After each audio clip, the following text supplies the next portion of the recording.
Let's get started. This is the Portland Plains meeting of May 13th. Today, the agenda is items of interest from the Commissioners, Director's Report, consent agenda item, meeting minutes from 4/22/14 PSC meeting. Then we'll have a briefing with Metro Councilor Bob Stacy about climate smart community scenarios project shaping the preferred approach. And then we'll have another briefing with PDX Community Advisory Committee, Karen Gray. Who? Karen. I actually thought they pulled her card. And that's our agenda today. Items of interest or from the commissioners.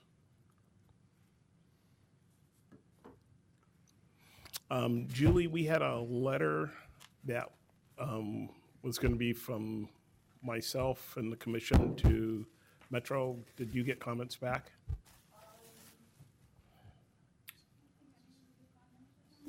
Yeah, I thought it was a good letter. I would give it an okay. Is everyone okay with that letter? Mm-hmm. Okay. I read it.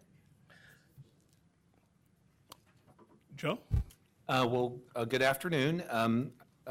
Just 4 items today. One is just Susan's not here today, which is why I fortunately get to sit in. She's attending the 2 days of a bureau-wide training we're doing on dismantling racism. And so half of the staff is there Monday and Tuesday. The other half is going Wednesday and Thursday. I'm in the Wednesday, Thursday group.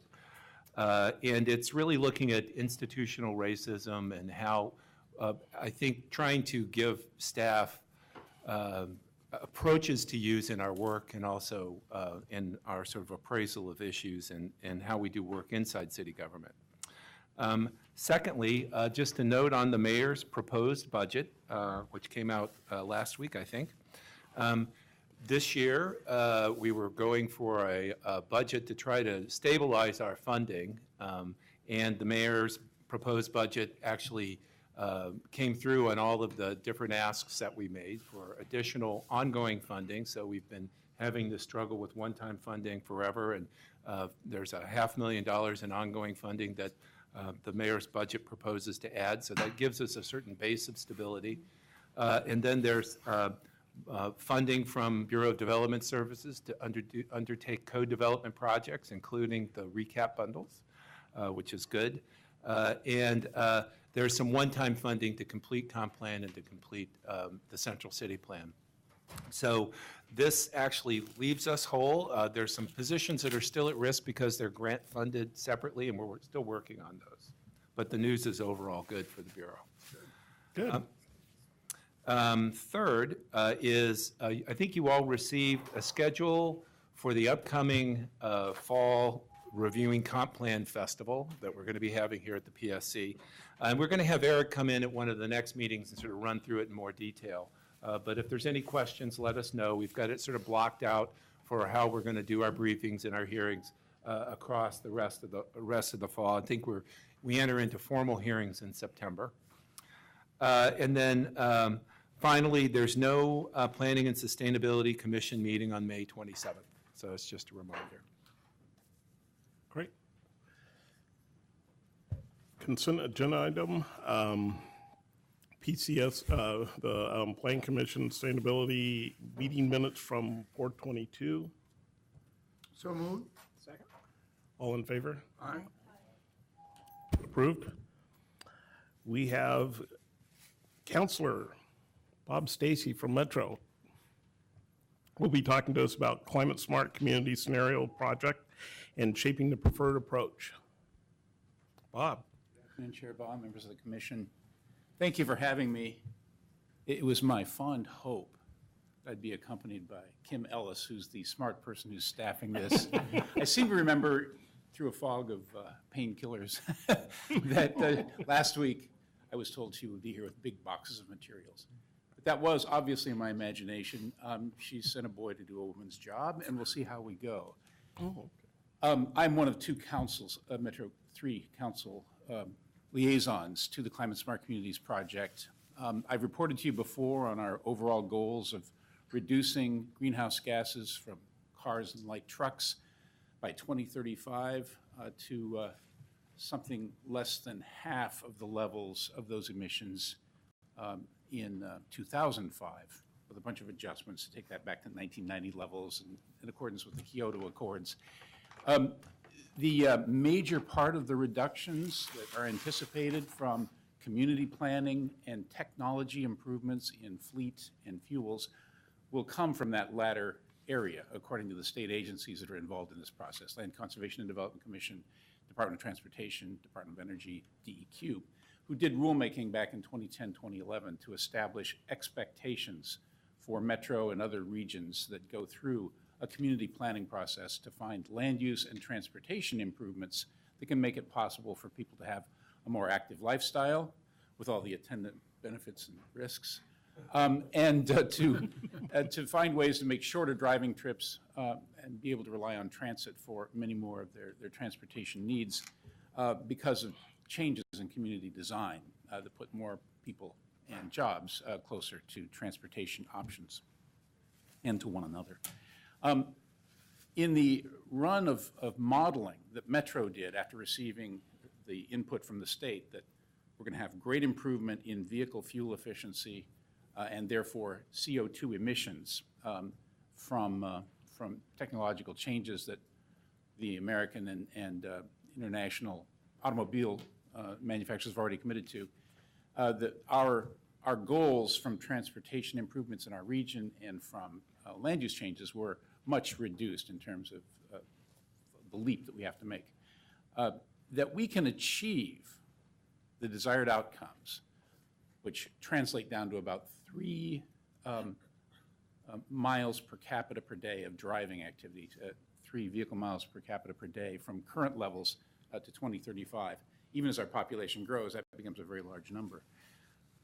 With existing land use plans, if we can achieve the development of those land use plans, so we get more jobs and housing in regional centers, in main streets and other transportation corridors around the region, and we are successful in achieving those objectives so that it's not necessary to expand the urban growth boundary more than about 7,500 acres. But to achieve those outcomes will require focused investment in transportation improvements.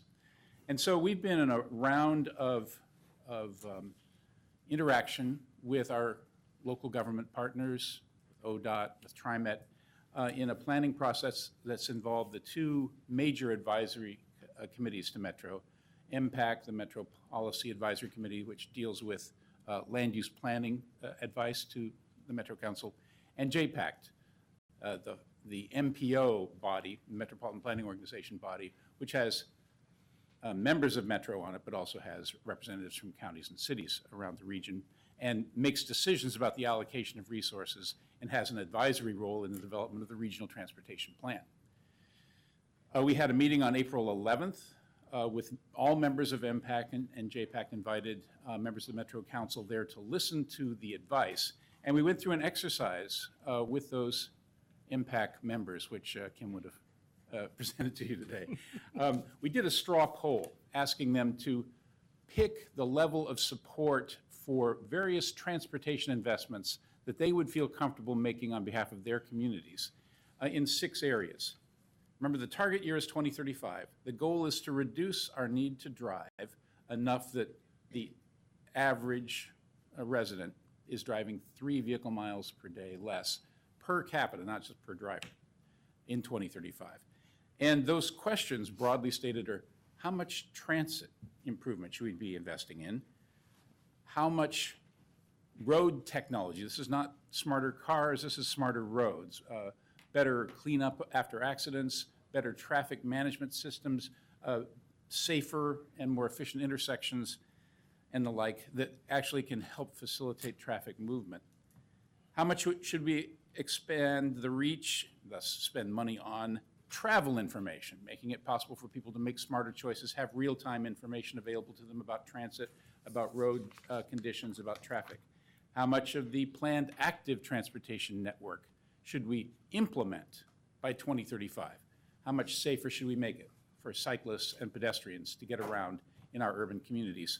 How much more bike lanes and complete sidewalk systems should we be investing in? Fifth, how much of the planned street network should we hope to complete by 2035? And what's the greenhouse gas reduction payoff of that investment? And finally, how should local communities manage parking by 2035? On the expectation with all of these, of course, that there's going to be local variation in different communities, particularly in the area of parking. When I think elected officials in the suburbs hear parking, they think downtown Portland, parking management, lids, all paid parking, and a variety of options that are usually not employed in suburban centers, much less generally across the region. But it was an enlightening experience. We had people at tables. They talked about a sort of multi-level. We have these choices broadly stated as A, B, or C, where A is the existing level of investment in transportation that we think we can make, given that we don't have much expectation of new resources from the federal government or the state government, and no ability right now to meet the transportation maintenance needs region-wide, much less make significant improvements in transportation. Rising costs for major rail transit investment and a diminishing capacity to undertake those. How do we divide this up between level A, which means we're not likely to get more resources now to 2035 than what we're reaping from existing taxes. Level B, which is we think we can get the amount of money into this region that's shown in the so-called financially constrained regional transportation plan, the one that the federal government requires us to develop, that says we're going to be able to get a penny a gallon a year increase in the state gas tax. We're going to be, or an equivalent from a vehicle mile travel tax or other tool. We're going to be able to get regularly increasing resources from the federal government based on past experience as opposed to present expectations. And we'll be able to find ways at the local level around the region to add local resources, whether that's a street utility fee, a local gas tax, a vehicle registration fee, or other mechanisms. So at all three levels, we're going to continue to grow our resources.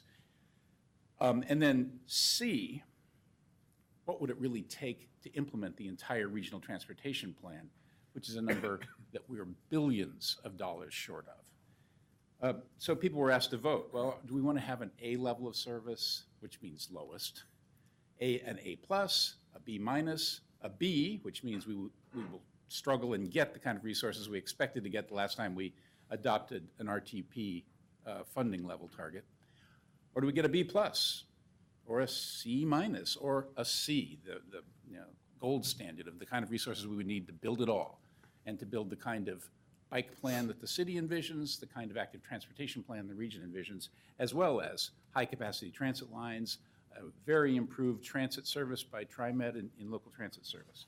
So boiled down, on April 11th, regional elected leaders, not including the Metro Council, ranked all of those B or better. So pretty optimistic. This is where Kim's slideshow had been great. Plus, she has two hands that she can use. A B plus rating for transit, a rating of 6 or C minus for technology. There was some confusion among participants that maybe technology could also include better investments in efficient vehicles, which is already accounted for in the state rules. But that aside, there is some confidence that we can get better outcomes by making smart investments in the efficient operation of the road system as opposed to building new. Travel information programs and planned street and highway network investments were the lowest two categories at about just below B. Planned active transportation network came in at just above B, not quite B plus like transit. And then parking management was nearly as high as transit at 4.8. So with the clear understanding that we don't have to do it the way Portland does it, suburban leaders are also interested in using parking management, reducing the required parking levels in centers and along main streets so that you don't have to overbuild for the day after Thanksgiving or other peak shopping days, and you can have a more managed parking system in the private sector, the use of on-street parking charges or parking permit programs designed locally, then people were more confident about trying to get some results from that. I have a pretty simple request for you today. I'm sorry I don't have packets to give you, but that is that you have a packet in front of you? Yes. We have, Wonderful, okay.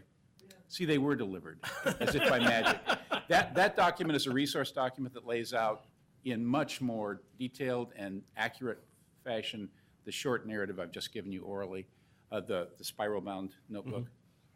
The presentation document with the bright colors is a walkthrough of the choices presented on April 11th. At the end of the briefing, they did that straw poll to sort of choose among the alternatives and get to those results that I described, ranking the 6 choices: transit, active transportation, technology or smart roads, travel information programs, the street and highway network, and parking management. And they're now going to be asked at the staff level, all our member local governments, to assess what that means in terms of an investment level. How much money are we talking about to achieve that level of performance in making it possible for people to have choices in how we get around, and therefore more likely that the market will implement the smart growth or efficient development strategies that are outlined in local plans and in the regional land use plan, the 2040 concept. On May 30th, we'll be back together again. The members of the Metropolitan Policy Advisory Committee and JPACT both. And for the City of Portland, the city's JPACT representative, Transportation Committee representative, is Commissioner Novick. On MPAC, Mayor Hales is the representative. I would be, if I were in another part of the region, presenting to a group called the County Coordinating Committee to describe the choices, ask them to walk through that same sort of process, and I'd be speaking to a group of local elected officials and county commissioners. Multnomah County has one of those, but it focuses on East Multnomah County. Commissioner McKeel convenes a group of mayors from the cities of East Metro, and they've been walking through this last week.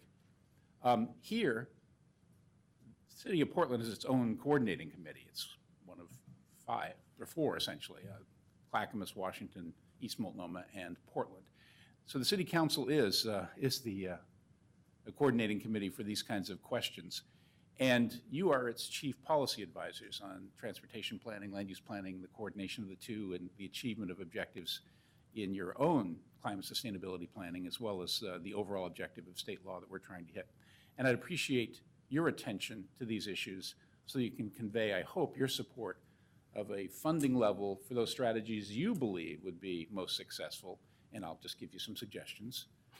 Transit, more transit, active transportation, and of course, the other low-cost, high-effectiveness strategies. We do want to have smarter roads. We do want to have more safe intersections. We do want to have active transportation supported on all our arterials. We do want to have a set of complete streets making up our arterial network. And that will take a lot of money to retrofit roads that are maybe not optimally efficient for the automobile, but a lot more efficient for the automobile than they are for all travelers.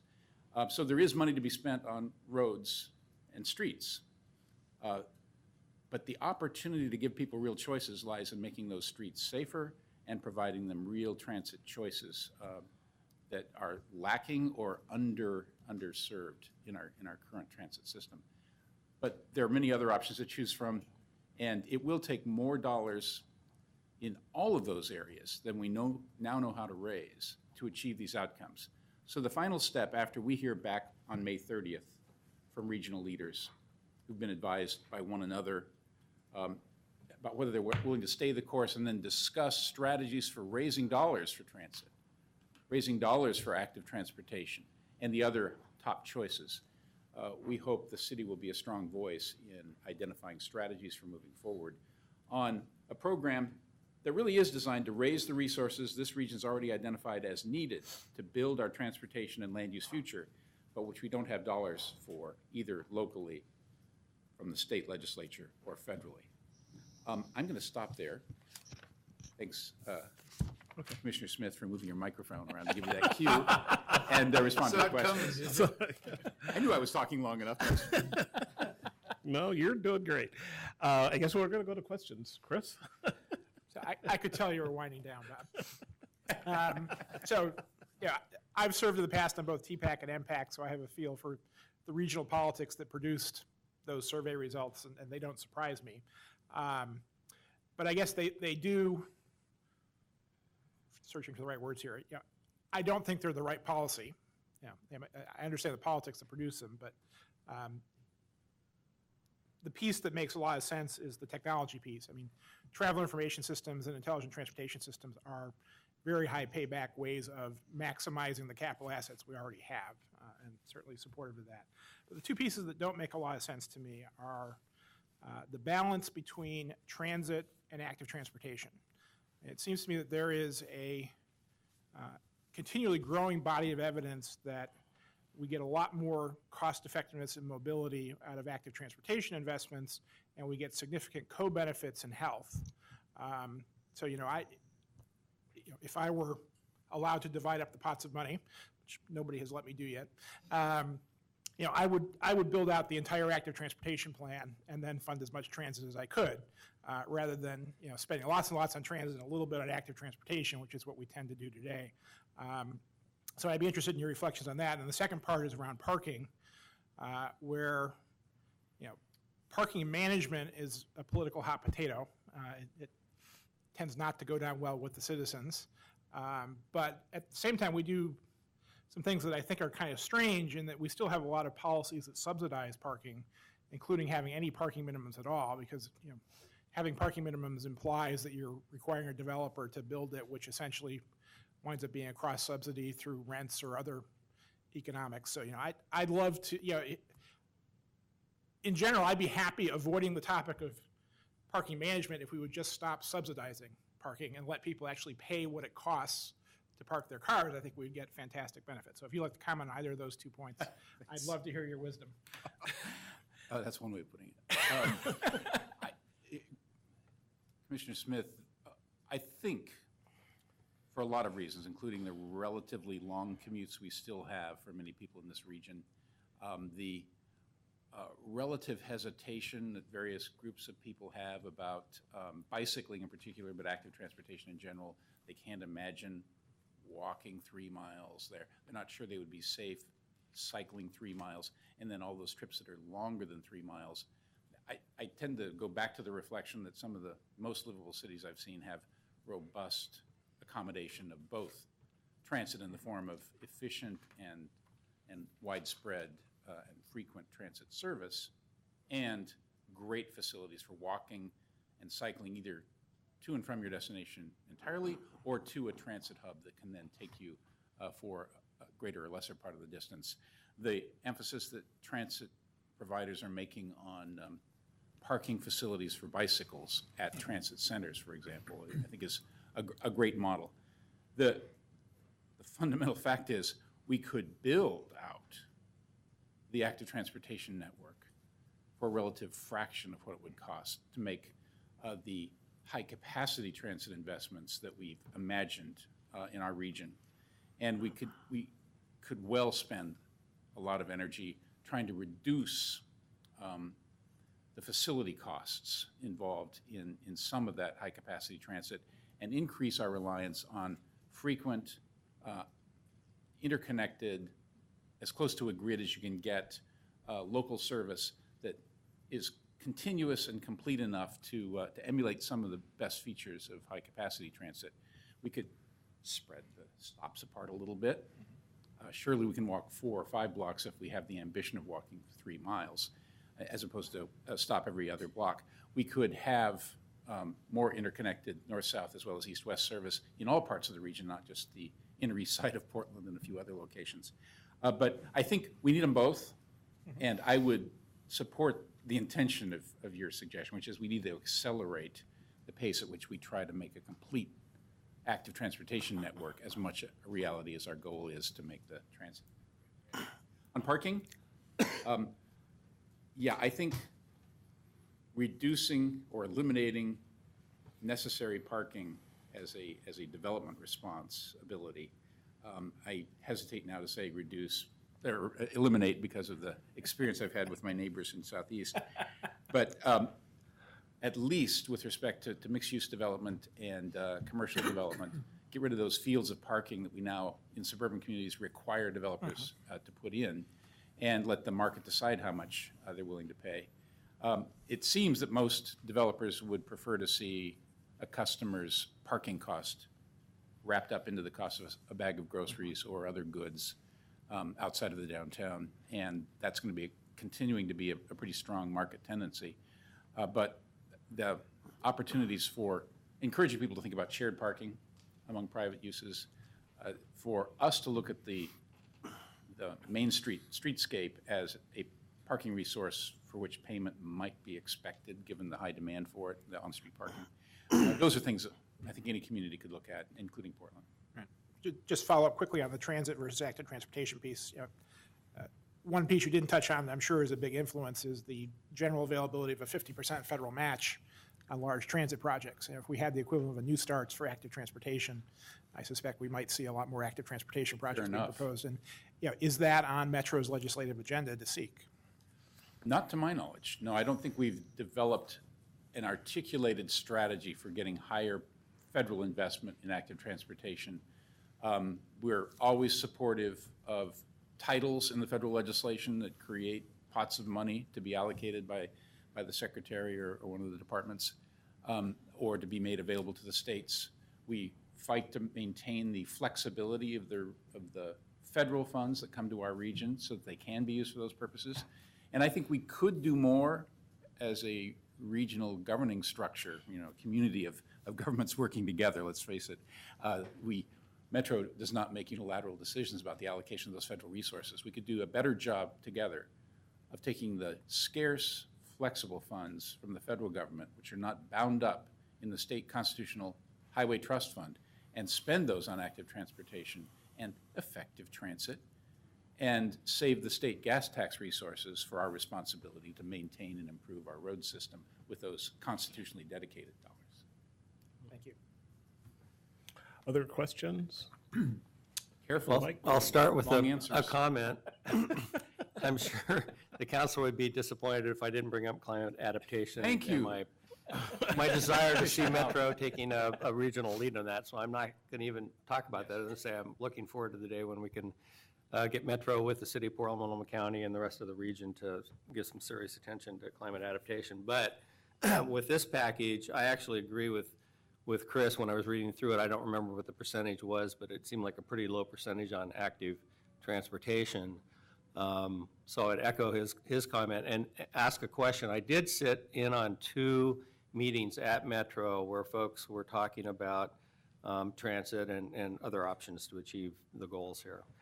And I've not seen any explicit nexus between the regional, there's an adopted regional trail network that is most people consider to be recreational, but in fact, as we all know, Springwater and the Willamette, these other regional parts of the regional trail network are also commuter trails. So I'm curious, there wasn't any direct connection. I actually looked at the maps, and I don't see the Springwater and the Willamette or the Springwater corridor. I'm just curious whether that was intentional, whether it's, well, that's a recreational system, and this is a transportation system. Mike, that is a question for I don't know the answer Lake myself. McTighe, who's the project manager of our active transportation plan. It's my understanding that many of our regional trail facilities, off-road trail facilities, are included in the active transportation plan, and that proposed new ones are reflected in the active transportation plan. The plan maps and policies will be adopted as part of the update of the regional transportation plan that we're going through right now, and is scheduled to be completed in July, August of this year. A little too early for the results of the Climate Smart Communities work, which we have to wait until 2018 if it involves policy changes. But the active transportation plan, which Metro staff and local communities have been working on for the last couple of years, will be incorporated in, not project lists yet, in the RTP, but in policies and mapping in the RTP. And it's my understanding that those regional trails should be part of that active transportation plan map. Good.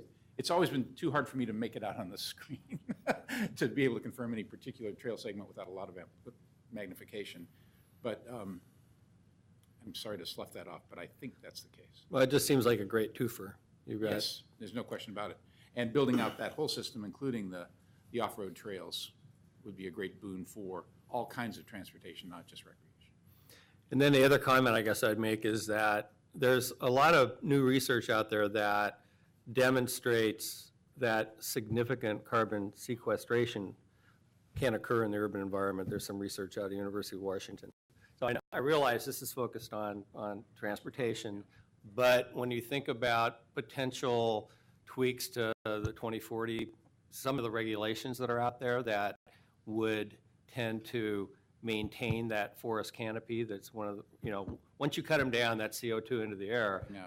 If you protect and then add to the urban forest canopy, obviously you're increasing sequestration. So at least in that arena, it seems like there's an interesting nexus that could move forward on without taking on the whole climate adaptation. But indeed, to put it in bureaucratic terms, we're talking here about land use and transportation plans, but other metro functions include natural areas, acquisition, and then programs to encourage stewardship of existing natural resources through community grants. We'll be coming back, no doubt, in the future to the public to talk about what the next objectives should be with that kind of program. And that kind of urban canopy objective, the natural areas in the city objective, all add value to sequestration of carbon and, in some cases, to adaptation capacity along our waterways and elsewhere.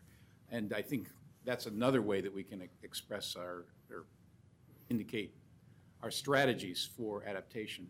And with respect to sequestration and reducing emissions, we've got a big role to play in the waste reduction and disposal systems that we use and how we capture methane and otherwise reduce that footprint. Karen?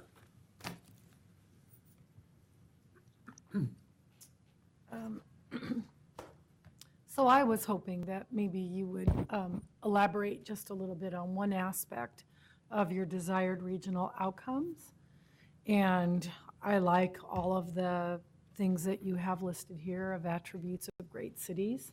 And I would agree with you that equity is certainly one of those.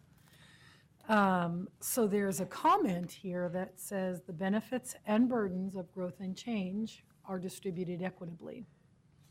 So I think that's a very good goal for people to have.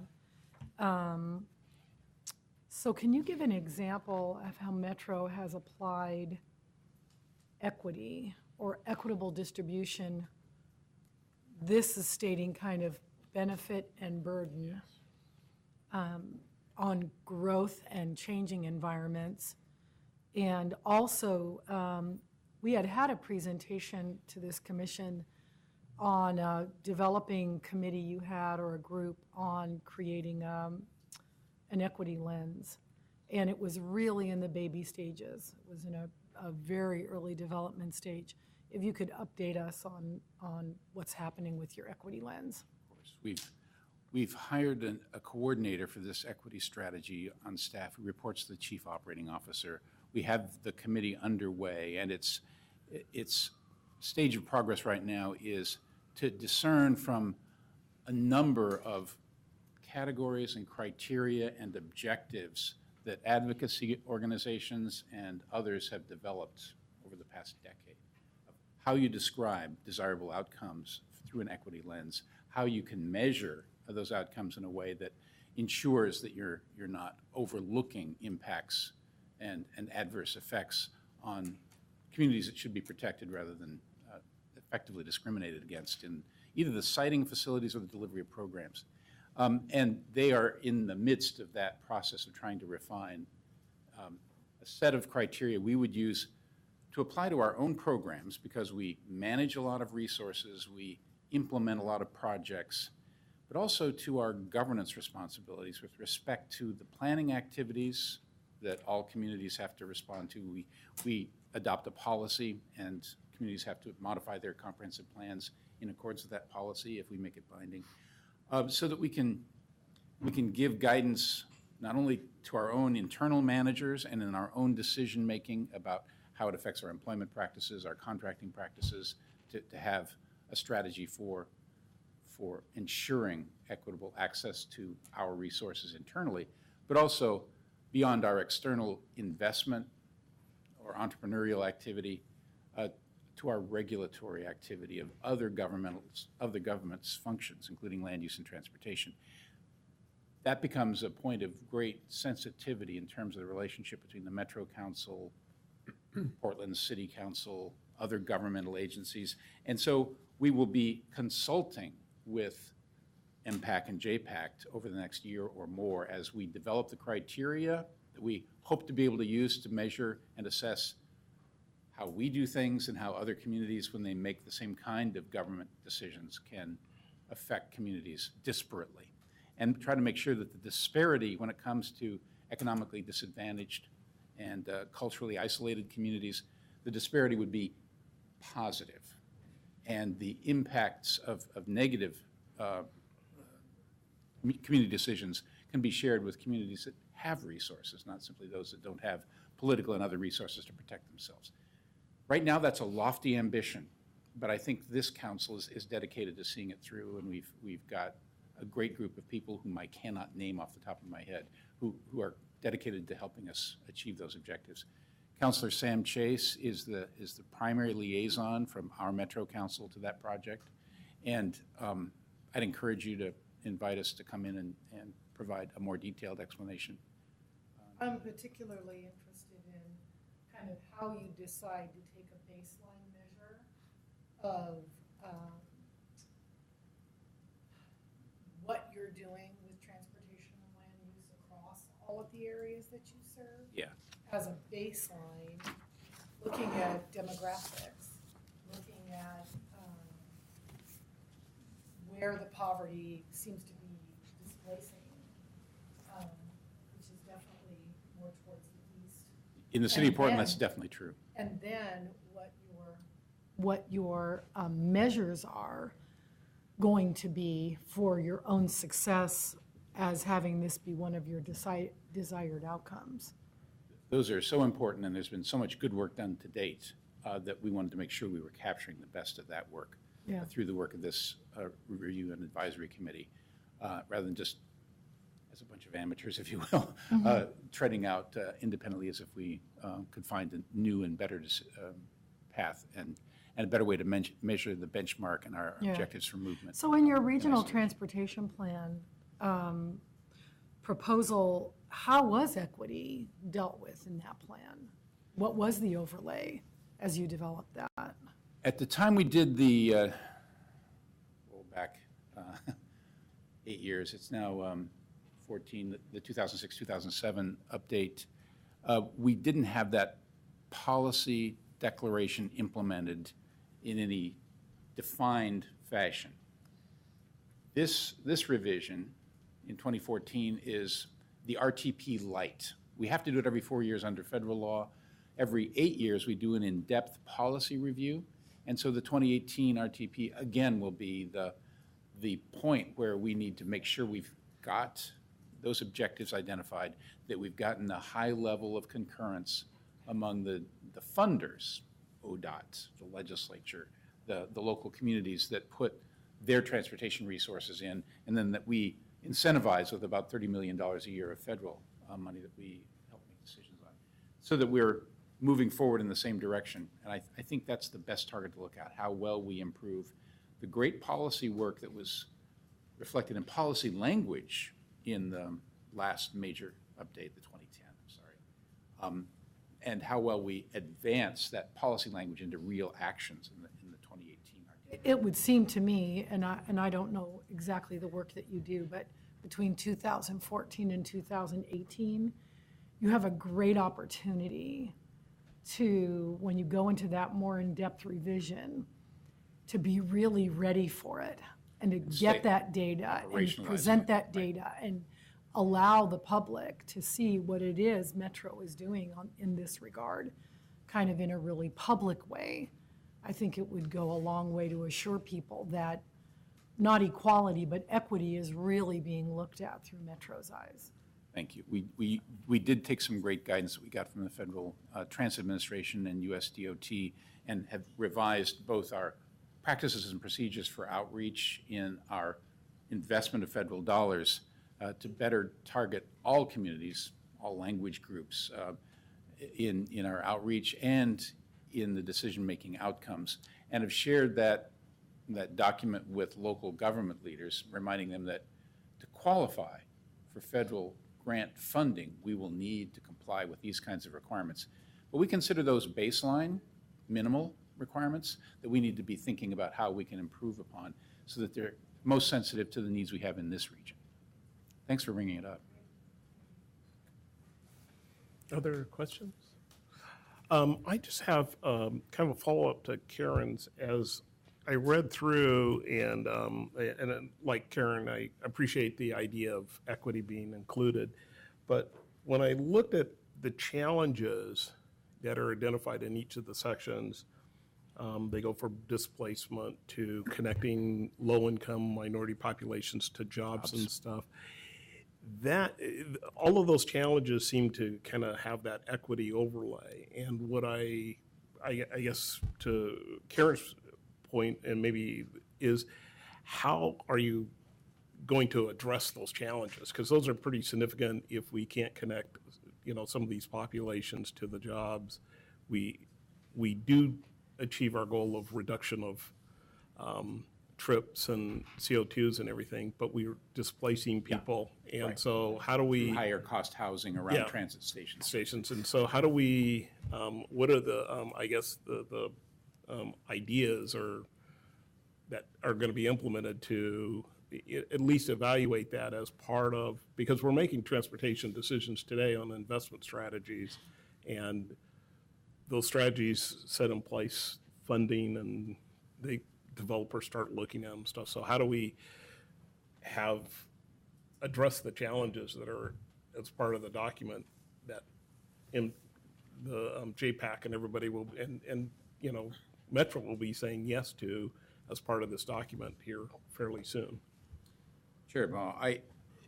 I'm co-chair of two different steering committees of two different high-capacity transit planning projects right now, Southwest Corridor and Powell Division going across the east side.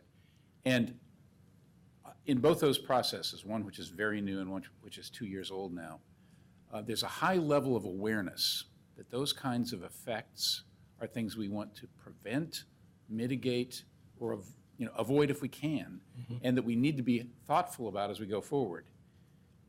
And that's about as far as we've been able to bring the dialogue, because the ideas about how you both robustly invest in transit, make an area more accessible and desirable, and preserve the opportunities of existing and future residents of limited means to live there, those are still on the drawing board across the country.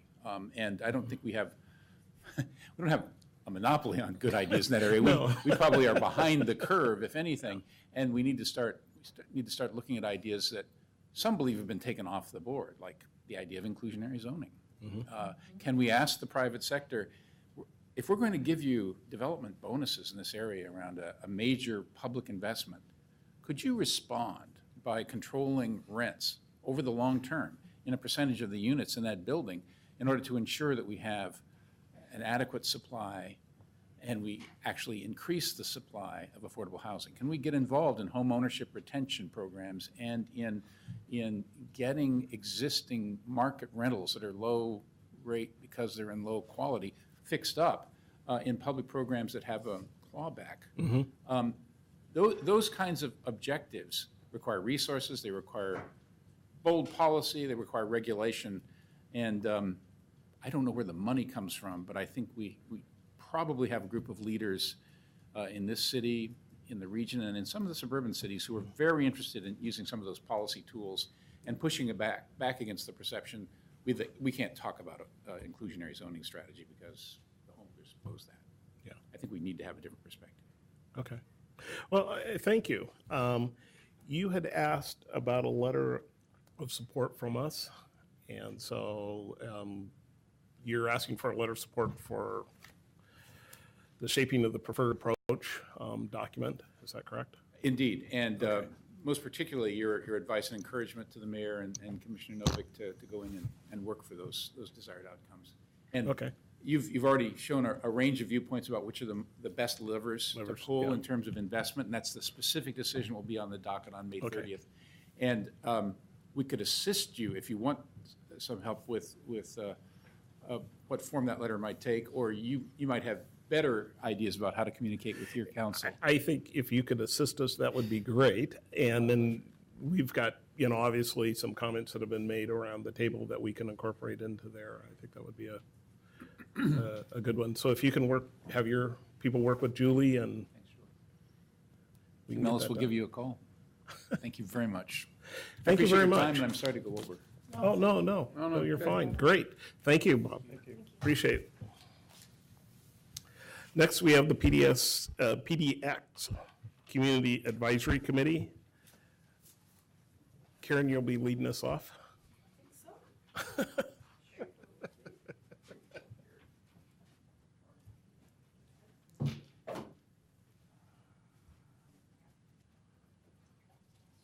Fun being on this side.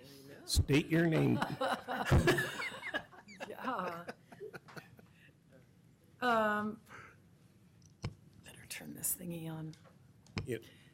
So, I'm going to just go ahead and introduce the topic. I really thought it was important since the Planning and Sustainability Commission asked me to be your representative on the PDX-CAC, Citizens Advisory Committee, that it was a really good idea to come back to the commission and report to you some of the things that are being discussed in the Airport Citizens Advisory Committee. Karen, before you get started, could you introduce yourself and your guest? Oh, I thought you just knew all of us. Well, we do know you. I but not your guest. apologize. Yeah, so I'm Karen Gray. I'm Superintendent of Schools of the Park Rose School District and been on the Planning and Sustainability Commission for 4 or 5 years, I can't remember. And this is Stacy Triplett, and she's also the vice chair of the committee. Okay. And she's with Metro. She'll do more of a job of explaining who she is. Thank you. Sorry about that. So anyway, I just wanted to mention a few things that I really enjoy in my experience with being on this committee. There is a broad variety of people on the Citizens Advisory Committee. If you look, well, we'll get through this, but there's a picture of everybody. You'll recognize some folks. There's people from Washington. There's people from Oregon. There are people that are interested in noise, people that are interested in wildlife. You have the Audubon Society. Such a huge variety of people on the committee, including one of my former board members, Alicia Reese, who represents the Coalition of East County Communities. The other thing I really like about my experience of being a member of this team for almost 3 years has been that people are allowed to really vet their ideas at the meeting. So we have this thing where we turn something like this, I can't remember what it is, but you go like this, and then the person who's chairing the meeting says, okay, it's your turn, it's your turn. And everybody really gets a chance to say whatever idea they have about the topic that's at hand. And the topics are very timely, and they're listed in this presentation. Another thing I really like about my experience on this committee is it's really transparent. The port presents a budget every year. We go over the budget. We can go in as much detail as we want. And there's a long presentation on the budget, and then at almost every meeting, they say what the future is going to be. Here's what we're working on now, here's what we're going to work on next. And so you always kind of get a flavor that the port is going in a certain direction. And then there are indicators and measures of all those directions, and there's a lot of questions about that at the Citizens Advisory Committee meeting. So I appreciate that. And then personally, it really helps me to be on the committee as the superintendent of the school district where the airport sits. So Park Rose School District takes part of its boundaries from the airport. So we go to 148th to the east, and then Halsey to the south, the river to the north. But to the west, we go down to 33rd, which is kind of amazing, but there's no houses there, but it's like a road. So it's really helped me to understand who the airport is. And then finally, it's a social equity group that Stacy and I are both on. So just say that by way of introduction. All right, very good. Hello, Chair Bogg. Good afternoon, members of the commission. Thanks for the invitation. Thanks for the invitation to speak today. So I'm Stacy Triplett. I'm the vice chair of the Community Advisory Committee, and I work at Metro as a senior managing analyst, serving in the volunteer services now for the Sustainability Center there.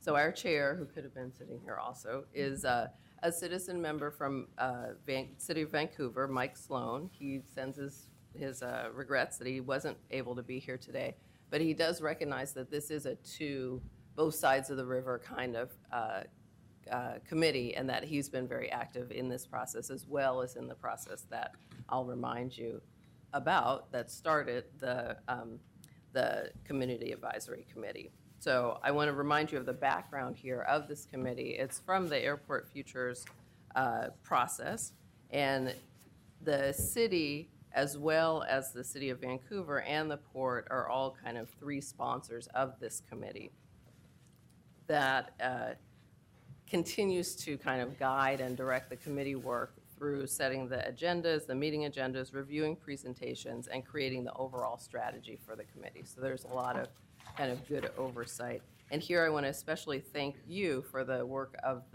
one of the Bureau of Planning and Sustainability city representatives. Deborah Stein is on this Community Advisory Committee as well. All right, very good. And her participation has been very helpful. So let's see, continuing on here, here's the picture that the commissioner referenced. These are the goals of the committee. If you take a look there, the mission, I said that it was created as a result of that Airport Futures process. That started back in 2008. So it was a 2008 to 2011 process that then created this committee. We have 20 voting members, 10 ex officio members, and really varied by state regional interests are there at the table, from the freight community to the Air National Guard community, airlines, as well as the many community and neighborhoods that are affected by the airport operations. So you have a copy of our annual report, I believe. There's some in the back if you don't see it. We particularly appreciate at every meeting we get these updates from the Chief Operating Officer, Vince Granato, and he tells us about, as Commissioner Gray mentioned, the airport sustainability, business, construction, planning projects, things that are upcoming in the port's kind of life. And we get into really interesting discussions about those topics since we have such a cross kind of interest group there. Sometimes the conversations even go into very interesting topics like carpet design or the carpet socks that we have currently marketed around the airport. So there's lots of different kinds of support there. These are the committee focus areas here, so getting a little bit more specific, you'll see those. I don't need to read them to you, but we're right now providing that kind of annual outreach that will happen not just for your commission, but also for the Port Commission, as well as hopefully for the City of Vancouver to be scheduled soon. So those are the kind of topics that you can imagine come up on an ongoing basis in our committee. So digging in a little bit deeper, here's what we've been up to. We do a lot of kind of input, and we talk about emerging issues at and even near the airport. So just to give a little bit more of an example of the past topics that we've talked about, the air quality comes up frequently. Colwood Golf Course rezoning came up, which is something you guys would be very familiar with. The Port Small Business Program, mitigation, grassland mitigation on Government Island, long-range forecasting for PDX, how the airport is tracking that. We do get an annual update on activity levels there at the airport, the environmental programs, as well as reviews of different developments, and that's probably where the biggest kind of that role is. The port's not the only one giving updates. We had heard from Commissioner Gray that we do, all the different members of the committee do have a chance to share what's going on in their worlds, and many times there's overlap and crossover. From that, and from the interest that the community has, we've created a number of ad hoc committees. And you heard Commissioner Gray refer to one of those, the social equity team that's helping to define and address social equity, that third leg or that first leg, however you want to say, of the sustainability stool. We also have the Environmental Objectives and Targets Committee that works annually, looks at those targets and asks questions about how things are set and what topics are covered. The Stormwater Master Plan Ad Hoc Committee did review this. The port has started a stormwater master planning process, as well as environmental organizations from the community joined in on that ad hoc process and talked about outcomes for that planning process. Under the plan district, projects of a certain size and value are required to send out public notice and to seek input. So that's the nexus to some of the agenda items are required public input notices. One of those was the PDX Travel Center, which is proposed to be at Northeast 82nd and Alderwood, which was one of those projects that we saw earlier this year. We had a really good discussion, and the type of topics that came up around the development project were mitigation, signage, traffic, minority contracting questions, and other things around the local impacts of that project. The CAC also has a role in recommending how natural resource funding is directed under two different kind of efforts, the Columbia Slough Enhancement and the Urban Tree Canopy effort. And so in those, this year, we voted to fund $30,000 each year for a multi-year combined turtle habitat enhancement project. You see that at the bottom of the slide, as well as $25,000 for Friends of Trees, and that's a 3-year project as well. That project includes, oops, sorry, there was a question. That project includes the Children's Arboretum, and it involves the POIC, the Portland Opportunities and Industrialization Center, who work with youth in the community, and who those two work with landlords in the Woodlawn, Concordia, Sumner, Cully, and Park Rose neighborhoods in that tree planting effort. So that's a multi-year project that we've supported. So continuing on, here's returning to the committee for a moment there. So the Social Equity Committee hasn't been meeting for very long. We've just met this year. We've met 3 times. We have another meeting coming up June 23rd. So a really eclectic group of people. There are 8 people on the committee, and we're helping the port to define social equity and advise on applications of this to the airport process. Could you say a little more about that? That's interesting. Sure. Social equity at the airport. Well, so it's kind of, it has been interesting to try to contextualize it, actually, to figure out, well, what does social equity mean in the context of the Port of Portland and the work it does at the airport? You know, for example, there's 10,000 people that work at the airport. They're a huge employer. And so some of the questions we had as a group, and it's a really eclectic group of like, we're not shy. So Chris can attest to that, because it's kind of like, we have some city people on it, and Stacy and me, and Tony Falbo from Verde. And anyway, talking about, I'll tell you a couple of the projects that we are listing as our goals and how that might help you. And I think I'm remembering them correctly, but anybody can correct me and I won't be offended. But we're looking at a common contracting out template where we are going through certain questions when we're contracting out as the port, making sure that people, women and minority employers get a swipe at being able to get contracts at the port. And I didn't know this because I'm getting this huge education, of course, that there's all these different types of contracts. Some of them require that you make sure that different types of contractors have opportunity. Some of them don't. But we're kind of looking at, well, what do you believe is the right thing to do, whether or not it's required or not. So we're looking at developing a commons template, which I think is kind of groovy. I mean, I hope we actually do that. Then another one is around employee awareness of racism. So more than just a one-time drive-by, hey, everybody be culturally competent, this culturally competent thing. We're really talking about going deeper, if possible, with employees and doing some real work around racial and gender equity. So that's how social equity fits in. And then the last thing is around developing a diverse workforce so that all kinds of jobs have a diversity of people that work in them. So everybody that fixes tires isn't all people of color. And people that are engineers aren't all people that are white. So you really want to look at how workforce development in this large employer works around having a more equitable lens.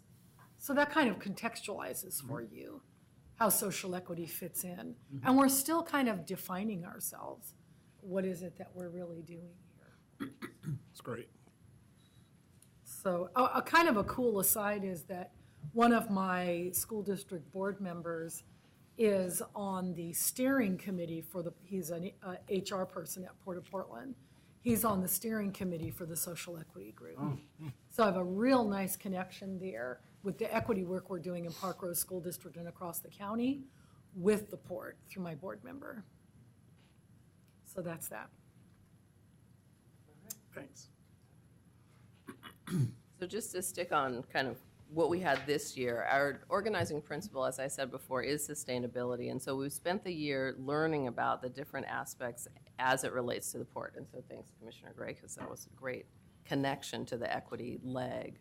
The port's also given us an opportunity to see sustainability on the ground there through a sustainability tour. So we got a chance to check out the installations directly and just get some ideas of what's going on the ground. Activity-wise, you see our list. We had 8 coordinating committees, we had ad hoc committees, we had a number of meetings. The port staff has been very accessible, so we're able to have side meetings if we need to with them or with other committee members, lots of emails, and even invitations for different things besides the tour. There's also been some open houses with some of the folks that were serving on the committee.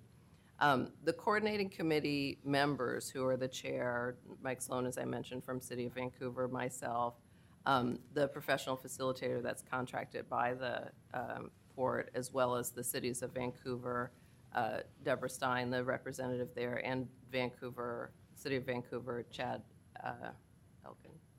Chad? Okay, I think. And port staff are all helpful in keeping the committee kind of effective in its time and spending the time developing those presentations and agenda items in advance helps.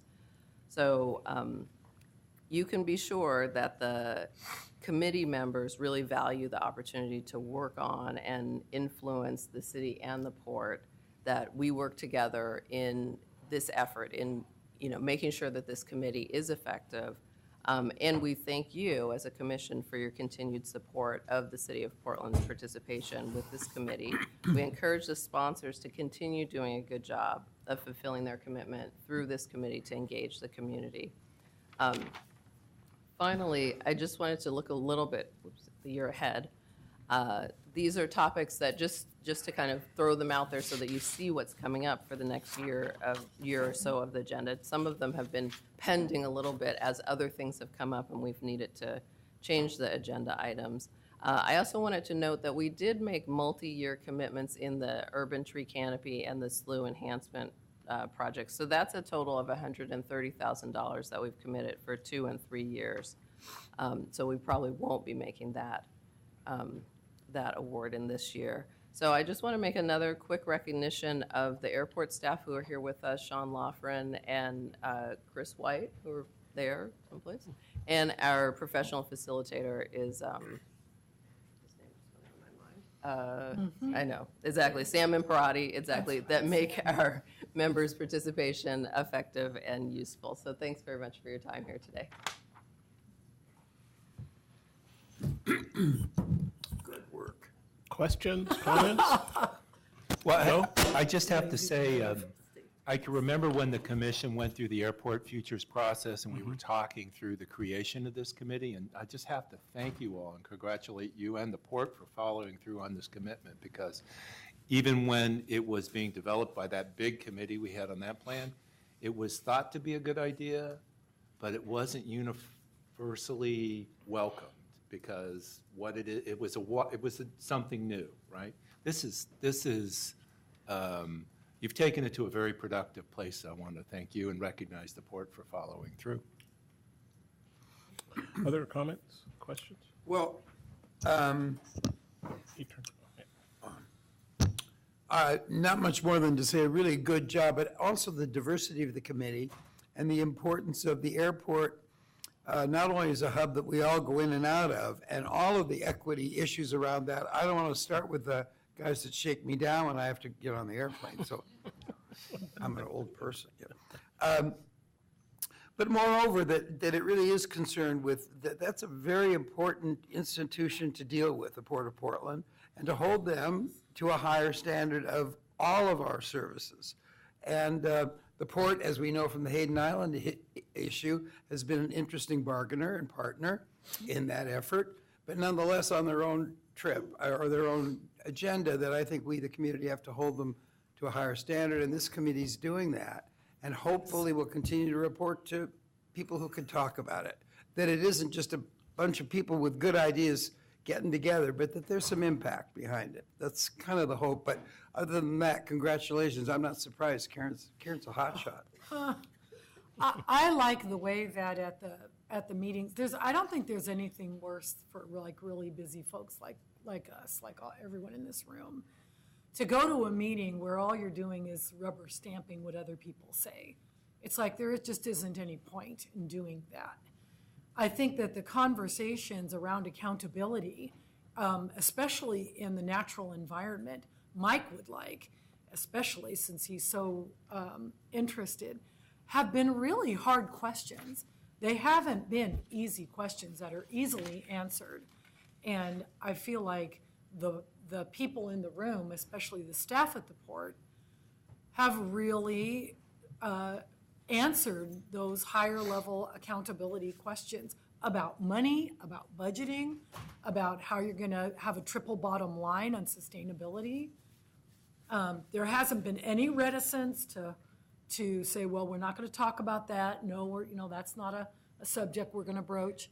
Everybody has been really, really open, and people attend these meetings. It's not like you have a lot of absentee people in the committee. The Community Advisory Committee is really well attended, and people ask really hard questions. So it's been good. Good. Other questions, comments? I would just say, yes, I'm glad that your committee is having an impact and you're seen as being meaningful with the port. And I think we heard some reticence when the committee that it was going to be kind of a rubber stamp, and I'm glad it's not. And so thank you for serving, Karen. Thank you. Thank you. Any last comments or anything? If not, we're adjourned. No. Yes. Makes up for that other night. Don't hold us against us. We like these 8-hour numbers. God.